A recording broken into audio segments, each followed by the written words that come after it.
On this edition of Early Look, I'm going to be previewing the bantamweight fight taking place at UFC 323 between Henry Cejudo and Payton Talbott. My name is James Lynch. If you've never watched the show before, I'm going to go through a bunch of different stats, intangibles, some AI stuff, and then I'm going to give you my prediction for this fight at the end. Let me know in the comments after you're done watching this video which side you're leaning on in this fight. I think it's really intriguing. One of the rare non-title fights I do here on Early Look. I like taking fights that I find really interesting here.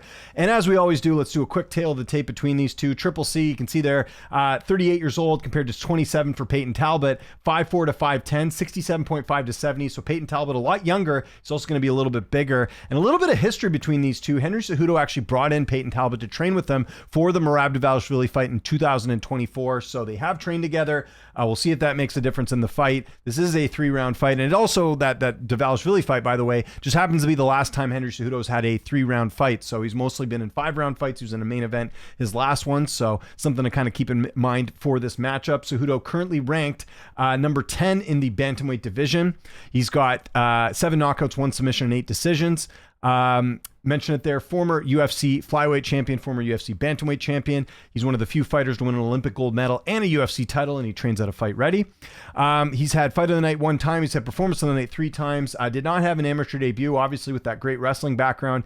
He went straight to the pros in March of 2013, made his UFC debut shortly after that in December of 2014. He is 10-5 in the UFC. He's got 4 stoppage victories. He's got a couple notable wins throughout his career. Let's go through some of them. UCO Formiga back in 2015. That was a notable win. Formiga was ranked for a long time in the flyweight division. Same thing with Wilson Hayes, who he got a win over. Sergio Pettis as well. Demetrius Johnson has a win over him, one of the few men to do it. TJ Dillashaw, obviously we remember that 32-second knockout at flyweight where he captured the title. Also defeated Marlon Moraes for the bantamweight title. Dominic Cruz. And he's got a couple notable losses as well. Joseph Benavidez, Demetrius Johnson, Aljamain Sterling, Merab Dvalishvili, and most recently Song Yadong. But that Song Yadong fight was a bit weird. We'll talk about that in a little bit as well. One of the things that Cejudo is sort of known for is having some layoffs. So if you go from the Marlon Moraes to Dominic Cruz fight, that was when he was trying to figure out his next move. There was a 336-day layoff. And then going from Dominic Cruz to Aljamain Sterling, remember he retired after that, there was a 1,092-day layoff going into that one. So that was the longest of his career. Then going from Aljamain Sterling to Merab, there was a 287-day layoff. Going from Merab to Song Yadong, there was a 371-day layoff. This is actually going to be the first time since 2019 that Henry Cejudo has actually fought twice in the same calendar year. Hasn't happened in a while. So he obviously fought earlier this year against Song, and now he's going to finish the year against Payton Talbott. He's had a couple close fights in his career. If you go look at MMA Decisions, that's the website where they put all the media scores for all the fights and how they judge them. That Joseph Benavidez fight where he defeated Cejudo, if you go back and look at the scorecards for that one, that was a split decision loss. 5 media members scored the fight for Benavidez, 8 scored it a draw, and 5 scored it for Cejudo. So razor close fight there. There was the Demetrius Johnson fight, which people felt was close. He won a split decision on that one. 13 media members scored the fight for Cejudo. 12 media members scored the fight for Demetrius Johnson. Another fight that could have gone the other way. And then there's the Aljamain Sterling fight, which I think people forget was a little bit closer for comfort than people thought. 21 media members scored the fight for Sterling, only 2 for Cejudo. But again, very close fight. Another split decision he had on his record. And if we go look at the stats for Henry Cejudo in his fights, let's go find those right here and get those up on the screen. Stats are very interesting. 3.82 significant strikes landed per minute. His striking accuracy is at 47%. Striking defense is at 59%. He doesn't get hit that much. That's something to keep in mind. Takedown average 1.84. Takedown accuracy is low at 31%. His takedown defense is at 76%. See if Payton shoots for any takedowns in this one. And that's pretty much everything you need to know about Triple C Henry Cejudo. Now let's take a closer look at his opponent, Payton Talbott. So there you go, Talbott, 10-1. He's got 7 knockouts, 1 submission, and 2 decisions. He's not ranked in the division right now. I actually thought he was for some reason, but yeah, interesting that Cejudo's fighting a non-ranked opponent. That's got to be the first time in a long time that that's happened to him. I mentioned it there, 27 years old, 5'10" with a 70-inch reach. So he'll be 11 years younger. He's got a 6-inch height and 2.5-inch reach advantage in this fight. So something to keep in mind when you're looking at the style of this fight. He's got Performance of the Night 2 times against Cameron Simon and Yanis. He's got the 3rd fastest knockout in UFC bantamweight division history at 19 seconds when he finished Yanis in that fight. Couple interesting things in terms of the experience level between the two. So if you go look at Payton Talbott's amateur debut, that was back in March of 2018. By that point in Cejudo's career, he had 13 fights, I should say. So obviously Cejudo's a lot older. That comes with experience as well too.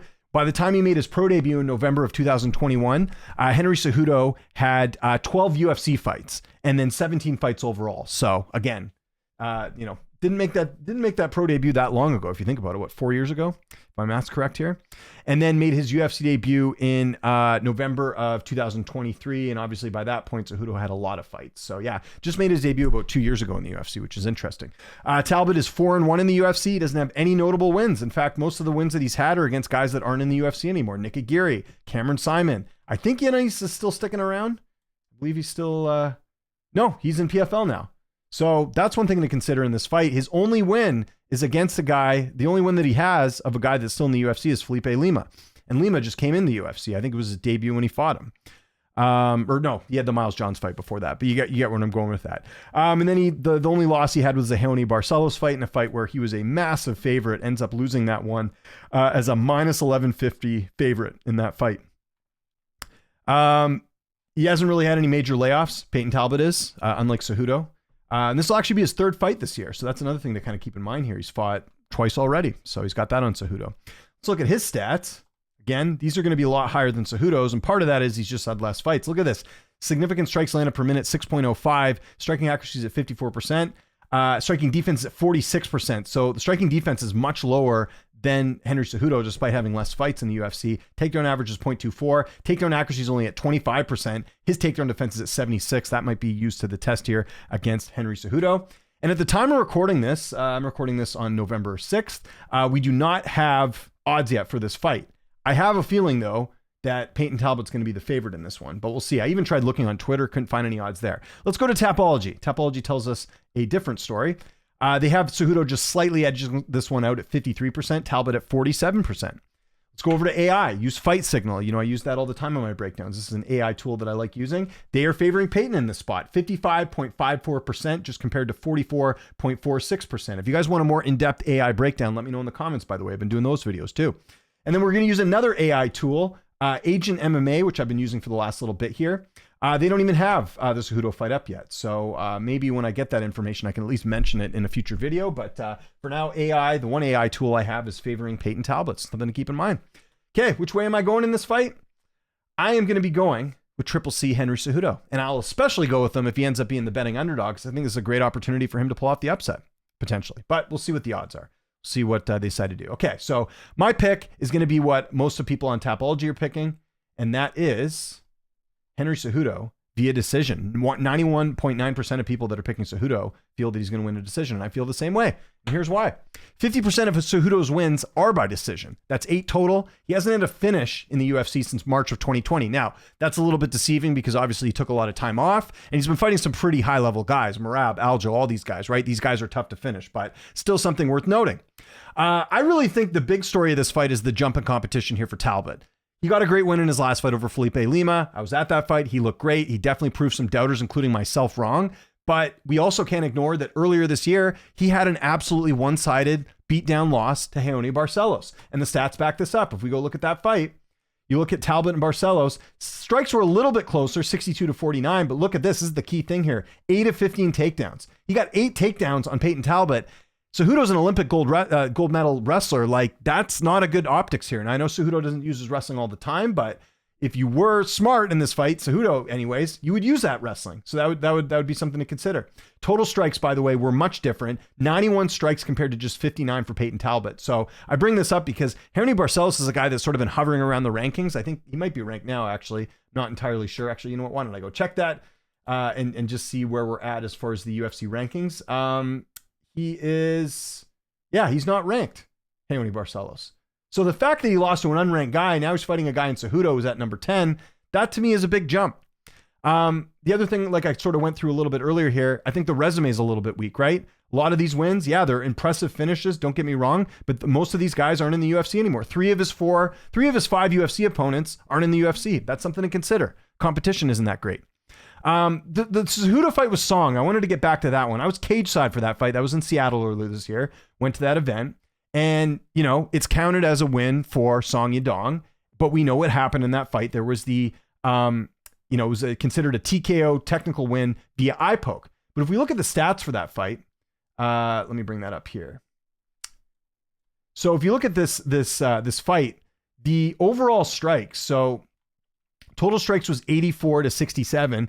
Yeah, I mean, Song clearly outstruck him, but like if you look at the round by round, especially these later rounds, this is a little bit closer. 33 strikes to 29, 30-25. Song was ahead, but not by much. And I think this is important because this was a fight that happened earlier this year, and Cejudo is fighting a guy in Song Yadong who many people feel is a contender in the weight class.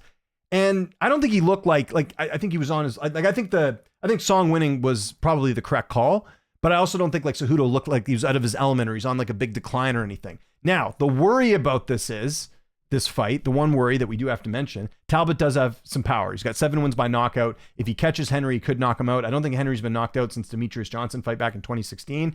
Maybe his age catches up to him and this is the fight that it happens. But keep in mind, it's only a 3-round fight. It's going to be less opportunities for Payton Talbott to knock him out. The thing that it really comes down to for me, though, Cejudo's such a better wrestler than Renato Barcelos, and we already got a glimpse of that earlier this year. I think Cejudo could just win alone with his wrestling if he chooses to do so. The other thing I'll mention too is that this apparently is going to be Cejudo's retirement fight. He's come out and said, look, this is, I don't want to go out this way. My understanding was, and this is something that's not really anything related to the breakdown, but I'll bring it up anyways because it does add to the fact that I'm getting this pick.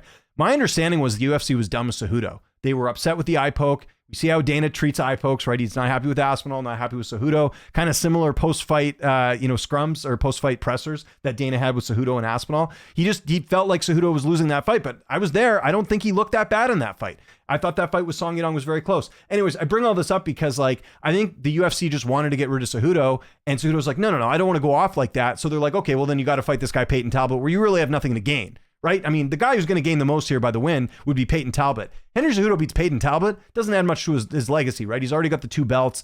Payton Talbott beating him. Talbott hasn't proven anything at this point.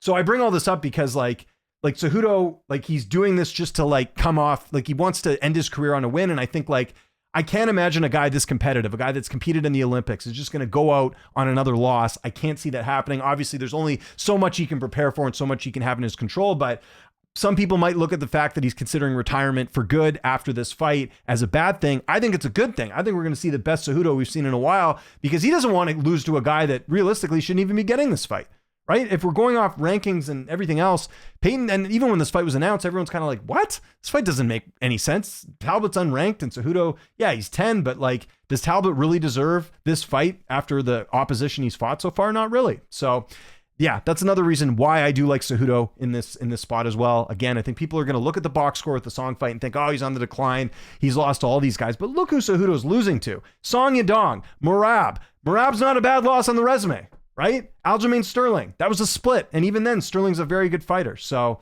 yeah, Cejudo decision is going to be my pick.